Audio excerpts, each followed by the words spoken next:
Bonjour et bienvenue dans cette nouvelle vidéo sur les titrages directs.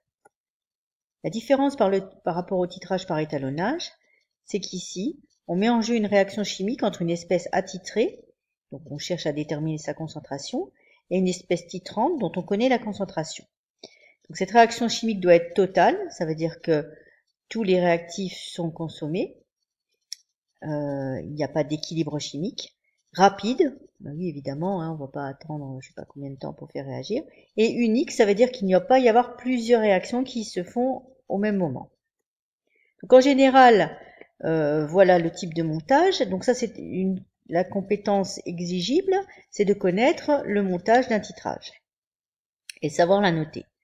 Donc on a d'abord une potence ici, on utilise pratiquement toujours une burette graduée, dans laquelle se trouve la solution titrante, c'est-à-dire celle dont on connaît la concentration.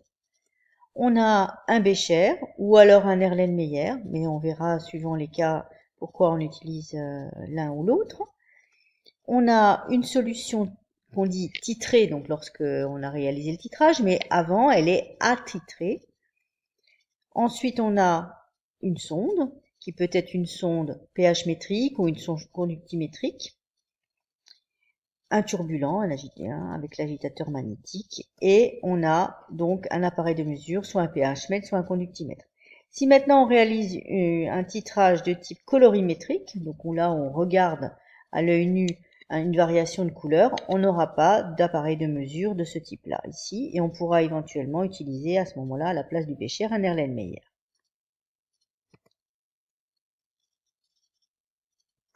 Maintenant passons au titrage pH métrique. Donc pour réaliser ce titrage, on souhaite déterminer la concentration d'un acide éthanoïque à l'aide d'une solution de soude. Donc là, la réaction chimique, c'est une réaction acide-base. Donc on va prélever d'abord l'acide, donc 10 ml d'acide attitré à l'aide d'une pipette. On y verse de l'eau, ça ne changera pas le résultat du titrage. Et on va placer ça sur l'agitateur magnétique en y mettant donc le turbulent. On remplit la burette avec la solution de soude et on va mettre en marche l'agitation et on va commencer à verser le réactif titrant dans le bécher en mesurant au fur et à mesure la valeur du pH. Donc on s'aperçoit qu'on a ici, à un moment donné, là, pour un certain volume qu'on appelle le volume à l'équivalence, un saut important du pH. On va voir un petit peu tout à l'heure comment on va l'exploiter.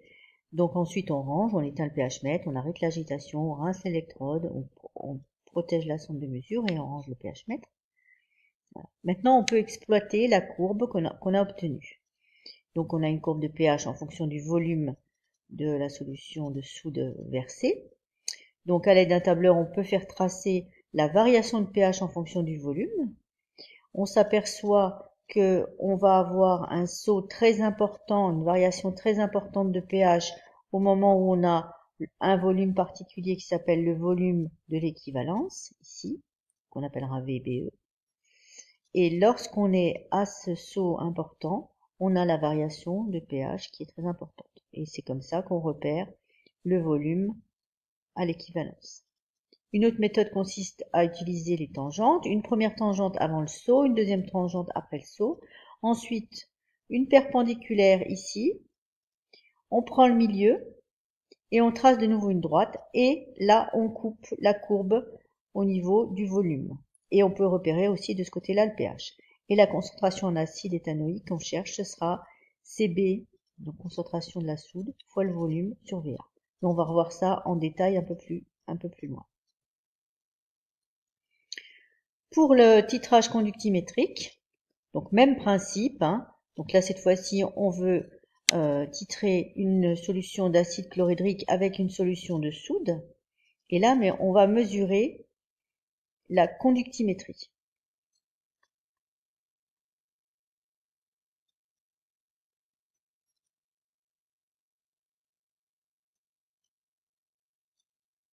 Donc de la même manière, on prélève un volume connu de la solution à titrer.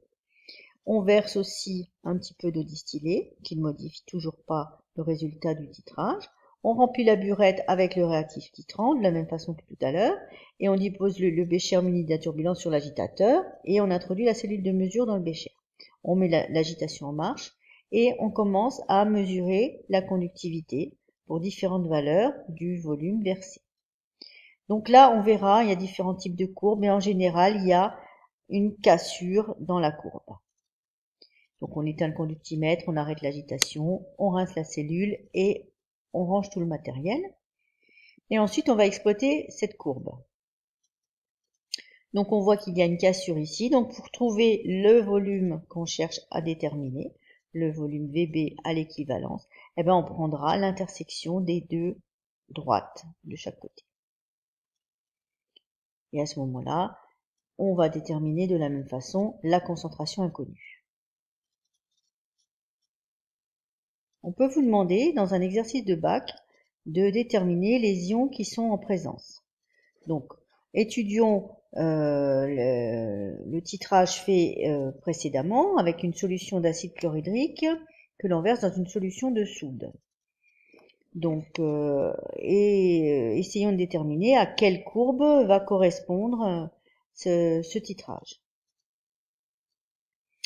Donc tout d'abord, dans la solution d'acide chlorhydrique, on a des ions H3O+, et des ions Cl-.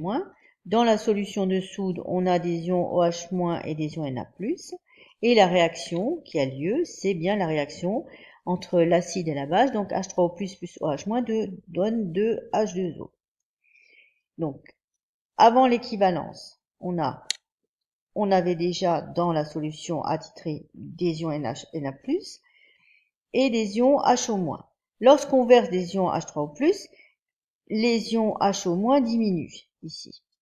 Et les ions H3+ sont consommés directement. Donc, la concentration en ion Cl- va augmenter, la concentration en ion NH+ va être constante, et la concentration en OH- va diminuer. Donc, si on regarde ici, on a ici la valeur de la conductivité de chaque ion, et donc on s'aperçoit à ce moment-là que lorsqu'on sait que la conductivité des ions OH- est beaucoup plus faible, donc elle va diminuer la conductivité. Et ensuite, après l'équivalence, les conductivités vont augmenter, et avec Na+, qui ne va pas bouger. Donc globalement, la conductivité va augmenter. Donc on aura bien ce type de courbe ici.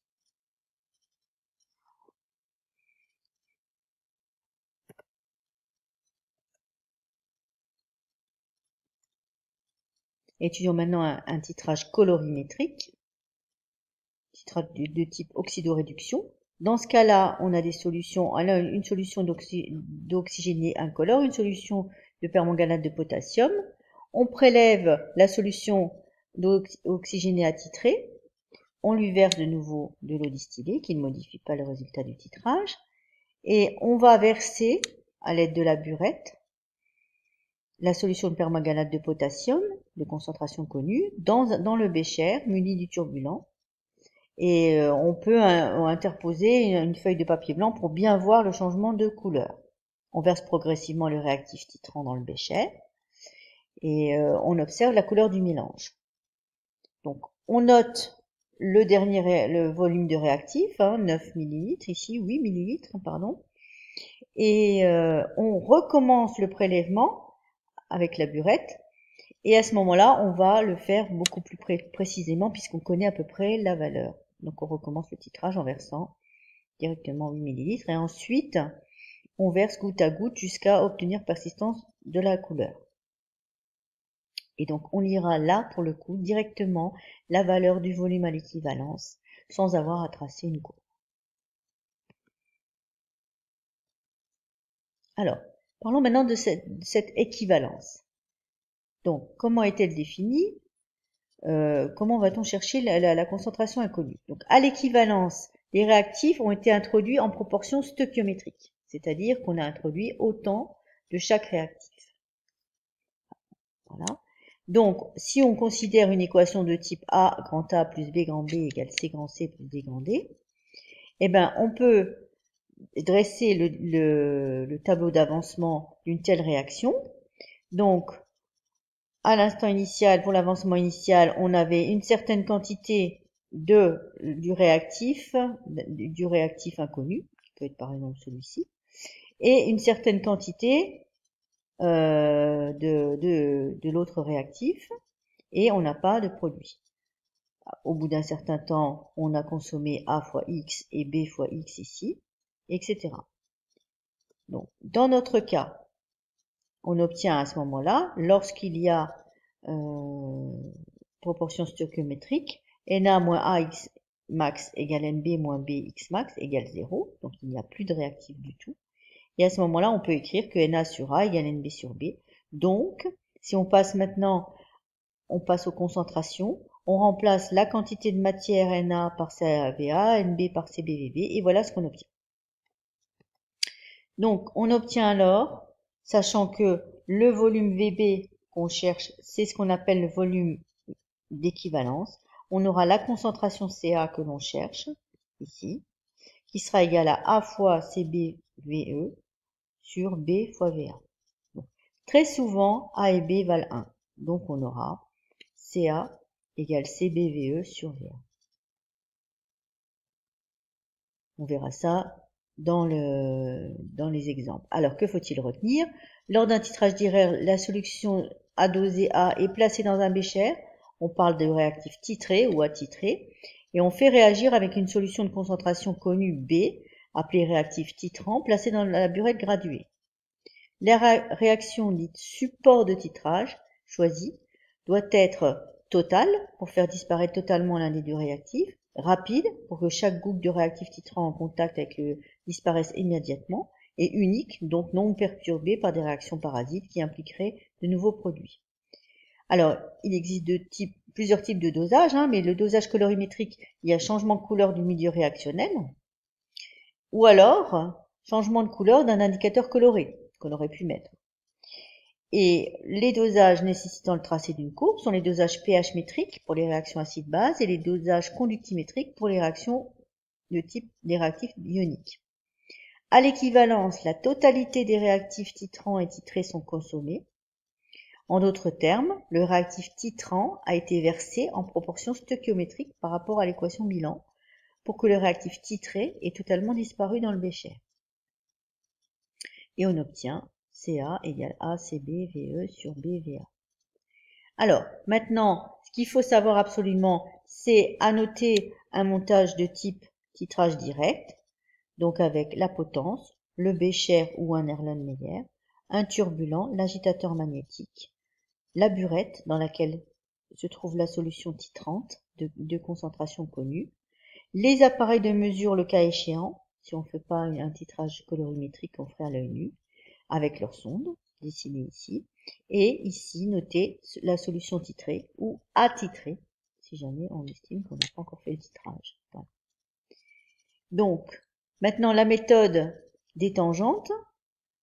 Alors, on vous la rappelle, on trace une tangente après le saut, une tangente avant le saut, on fait une perpendiculaire, voilà, perpendiculaire, on prend la moitié de cette perpendiculaire, on trace encore une droite parallèle et ça nous permet de repérer le volume, le point d'équivalence et donc le volume à l'équivalence et on peut aussi repérer le pH à l'équivalence ici, à cet endroit-là.